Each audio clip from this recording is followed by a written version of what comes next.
नमस्कार दोस्तों। आज हम ओपेक प्लस एग्रीमेंट इम्पैक्ट और एनालिसिस के पार्ट 2 को देखेंगे, जिसमें हम हाइलाइट्स को देखेंगे इस डील का। इसको बहुत ही हिस्टोरिकल डील कहा जा रहा है। इसमें जो ग्लोबल पेट्रोलियम का जो आउटपुट है उसको बहुत सिग्निफिकेंटली स्लैश किया गया है, लेकिन हालांकि जितना किया जाना चाहिए था अकॉर्डिंग टू इकोनॉमिस्ट या फाइनेंशियल जो वर्ल्ड में जो बातें चल रही हैं उसके हिसाब से, लेकिन फिर भी इसमें एक एग्रीमेंट की तरफ एक बढ़ा है। इसमें वाइट हाउस की बहुत इंपॉर्टेंट भूमिका रही है और इसको किस तरीके से आगे देखा गया। इसमें जो 2 सवाल थे, मैंने पिछले लेक्चर में भी जिक्र किया था कि जो इसका प्रोडक्शन कट है, क्या ये ऑयल मार्केट को रेस्क्यू कर पाएगा, और इसमें आगे क्या है जो कंसर्न कंट्रीज़ हैं। और इसमें चलिए हम देखते हैं। हमने इसको 6 पार्ट में डिवाइड किया है। ओवरव्यू और बैकड्रॉप हम पिछले लेक्चर में कर चुके हैं। आज हम इसको हाइलाइट्स करेंगे। नेक्स्ट लेक्चर में टाइमलाइन, फिर एनालिसिस, फिर केस स्टडी, उसके बाद हम इसे कंक्लूड करेंगे। चलिए, हम जैसे कह रहे हैं कि ओपेक प्लस एग्रीमेंट की जो सबसे इम्पॉर्टेंट हाईलाइट है, जिसको बहुत ही एक तरीका हिस्टोरिकली हेल किया गया है, काफ़ी सारी पार्टीज़ ने इसको हेल किया है, जबकि इसको गोल्डमैन सैक्स ने भी कहा है, लेकिन ये इतनी नहीं है कट, मतलब इसको इनसफिशिएंट कहा गया है। तो ये जो फाइनेंशियल वर्ल्ड में बहुत इंपॉर्टेंट भूमिका निभाएगी एनर्जी सेक्टर के अंदर। और बेसिकली जो हिस्टोरिकल एग्रीमेंट है ये आउटपुट को स्लैश करने की बात करेगी। तो 9.7 मिलियन बैरल्स पर डे का जो कट है वो उसके अंदर आएगा। 10 मिलियन का प्रपोज था। तो बेसिकली जो अकॉर्डिंग टू इकोनॉमिस्ट वो कह रहे थे कि 20 बिलियन जब तक नहीं होगा तब तक कोई सब्सटेंशियल चेंज इसमें नहीं आएगा, और इसमें मंथ्स लगेंगे इसको देखने में। और जिस तरीके से रशिया का रिकॉर्ड रहा है, वो ओपेक पिछले जो अपेक्स एग्रीमेंट्स हैं, जैसे ये 10th वाला एग्रीमेंट है ये वाला, तो इसके जो पुराने एग्रीमेंट्स हैं उनमें रशिया जो है वो कमिट कर जाता है, लेकिन बाद में बैक ऑफ कर जाता है, तो उसको ठीक से फॉलो नहीं किया जाता। इसलिए KSA ने, किंगडम ऑफ सऊदी अरेबिया ने कहा है कि वो इसे बहुत क्लोजली और कॉशियसली ऑब्जर्व करेंगे इस बार। और इराक के अंदर इस फैसले को लेके काफ़ी सारा एक अपने ही एक कॉन्ट्रोडिक्शंस चल रही हैं उनके विद पार्टीज कंसर्न में। इंपॉर्टेंट भूमिका निभाई है वो डोनाल्ड ट्रंप की तरफ है। डोनाल्ड ट्रंप का मैं आपको जिक्र करता चलूँ, जो पिछले हफ्ते था उसमें उन्होंने, डोनाल्ड ट्रंप ने कहा था कि वो ओपेक को बिल्कुल ट्रस्ट नहीं करते हैं, ओपेक फिक्स्ड होता है। एक्चुअली उन्होंने हेट लफ्ज़ भी यूज़ किया था, तो लेकिन एक हफ्ते के अंदर उनकी राय बदल जाती है और उन्होंने इस डील को अलग अलग पार्टीज़ को लेने में, एक प्लेटफॉर्म पर लाकर एग्रीमेंट करवाने में बहुत इंपॉर्टेंट भूमिका निभाई है। इसको हम एनालिसिस पार्ट में डिस्कस करेंगे किस तरीके से डोनाल्ड ट्रंप ने ये किया है। और बेसिकली इसमें जो उन्होंने जो ट्वीट किया था, उन्होंने कहा था कि big oil deal is already done. ये thousands of, hundreds of thousands of जो जॉब्स हैं एनर्जी सेक्टर के अंदर यूनाइटेड स्टेट्स में, उसको बचाएगा। और उन्होंने सबको थैंक्स किया, व्लादिमीर पुतिन को, king Salman of Saudi Arabia को। और उन्होंने कहा कि जो डील हुई है ये ग्रेट डील फॉर ऑल है। और इसको हम अगर आगे थोड़ा सा और बढ़ा दें तो इसमें जो इसकी जो स्पेसिफिकेशंस हैं, जो हाइलाइट्स हैं इसकी, कि जो इन्होंने एग्रीमेंट किया है, उन्होंने पहले ही कहा है कि 9.7 मिलियन बैरल्स पर डे जो होगा ये मई और जून में रिडक्शन होगा, फॉलोड बाय 7.7 मिलियन बैरल जो ड्रॉप आएगा ये second half of the year आएगा।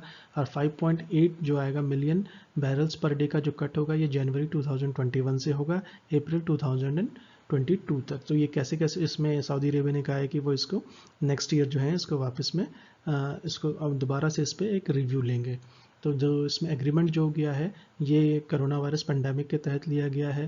जिस तरीके से डिमांड जो है वो बिल्कुल कम हो गई और प्रोडक्शन बहुत ज़्यादा आगे आ गया है। अप्रैल में बहुत ज़्यादा प्रोड्यूस किया है सऊदी अरेबिया ने, और अलग अलग कंट्रीज़ ने भी किया है इसमें। जैसे बेसिकली जो हम बात कर रहे थे कि इसमें जिस तरीके से जो ऑयल प्रोड्यूसिंग G20 कंट्रीज़ हैं उन्होंने भी इसमें रिडक्शंस की बात कही है। प्रोडक्शन जो डिक्लाइन हो रहा है वो ऑलरेडी डिक्लाइन हो चुका है ब्राज़ील में, USA और कनाडा में। कनाडा में जेसन कैनी ने ये कहा है, जो कि प्रीमियर हैं अल्बर्टा प्रोविंस के। उन्होंने ये कहा है कि ओपेक इसमें भूमिका निभाए, ओपेक इसको लीड करी, क्योंकि जो फायर है ये ओपेक की लगाई हुई है। और इसमें जो ग्लोबल सप्लाई है उसमें जो फर्दर रिडक्शन के लिए जो एग्रीमेंट हुआ है वो है 3.7 मिलियन बैरल्स पर डे का। और जिसमें G20 जो है आपके G20 ऑयल प्रोड्यूसिंग कंट्रीज़ जो हैं वो 1.3 मिलियन बैरल्स पर डे की स्ट्रिंग्स अटैच किया। इसमें मैक्सिको का फिर वो हम एनालिसिस वाले सेगमेंट में देखेंगे।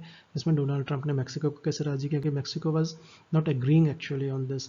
और जिस तरीके से सऊदी अरेबिया और रशिया के बीच में प्राइस ऑयल वॉर को लेकर प्राइस वॉर चल रहा है, उसको लेके भी इसमें काफ़ी ज़्यादा उनको मुश्किलें हुई हैं। लेकिन सबने ये महसूस किया कि जो 20 साल में जो लोवेस्ट चला गया है ऑयल का प्राइस, इसको किसी तरीके से रोका जाए पहले, और उसको वापस एक नॉर्मल इसको स्टैंडर्डाइज किया जाए ताकि ये और ज़्यादा डिप ना करें। तो इसको लेकर के एग्रीमेंट हुआ है। उसमें इस सब अभी इसको हेल किया जा रहा है हिस्टोरिकल डील में, विन विन फॉर एवरीबडी कहा जा रहा है इसको। लेकिन इसमें हमें आगे देखना होगा और बहुत कॉशियसली देखना होगा कि किस तरीके से जो ग्लोबल मार्केट्स वो बिहेव करेंगे, पर्टिकुलरली सऊदी अरेबिया और रशिया को लेकर के। जो पुराने एग्रीमेंट्स में उसमें रशिया का रिकॉर्ड जो है वो इतना अच्छा नहीं रहा है, और इसमें USA का, कनाडा का, ब्राज़ील का, UAE का, इराक का, मैक्सिको का, इनको लेकर के आगे इनकी भूमिका क्या है, आगे किस तरीके से ये प्रोडक्शन कट होगा। वैसे भी 20 मिलियन बैरल्स पर डे के कट की बात की गई थी, लेकिन ये करीब करीब उसका आधा ही हो पाया। इसने गोल्डमैन सैक्स ने भी इसको हिस्टोरिकल कहा है, लेकिन इनसफिशिएंट कहा है। और इसमें जो एनर्जी हेड हैं, नेशनल एनर्जी हेड हैं जो रशिया के, उन्होंने भी कहा है कि आपको मिरेकल की उम्मीद मत कीजिए। जो मई और जून में जो होगा इसका कोई असर नहीं दिखेगा, वो एक तरीके के ब्लैक मंथ्स होंगे। जुलाई में जब आपका लॉकडाउन कम होगा, जब शायद इकोनॉमी वापस रिवाइव होनी शुरू होगी, तब इसका असर दिखने लगे।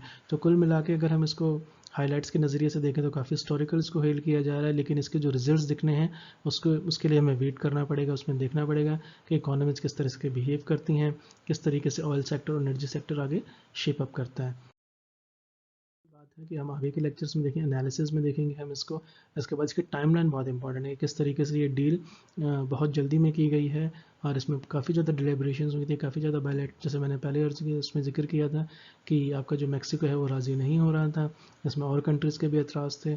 तो किस तरीके से इसको आगे शेप अप किया जाएगा, इस हिस्टोरिकल डील को आगे बढ़ाया जाएगा, और किस तरीके से एनर्जी सेक्टर के अंदर जो ऑयल प्राइसेस को लेके जो एक गतिरोध बना हुआ है उसको किस तरीके से ठीक तरीके से उससे निपटा जाएगा और ठीक तरीके से वापस प्राइस को रिस्टोर किया जाएगा, ताकि ये हर्ट ना करे ग्लोबल ऑयल को देख करके, क्योंकि एनर्जी जो है वो हर इकोनॉमी के लिए बहुत इंपॉर्टेंट है। और इस तरीके से एक इकोनॉमिक स्लो डाउन हो गया, ऑल ओवर द प्लानट हो गया कोरोना वायरस पेंडेमिक की वजह से। तो आगे वाले जो महीने हैं, कुछ महीने बहुत इंपॉर्टेंट है, ईयर के लास्ट के 6 महीने बहुत इंपॉर्टेंट है, और नेक्स्ट ईयर ऑब्वियसली बहुत इंपॉर्टेंट है इकोनॉमीज़ के लिए।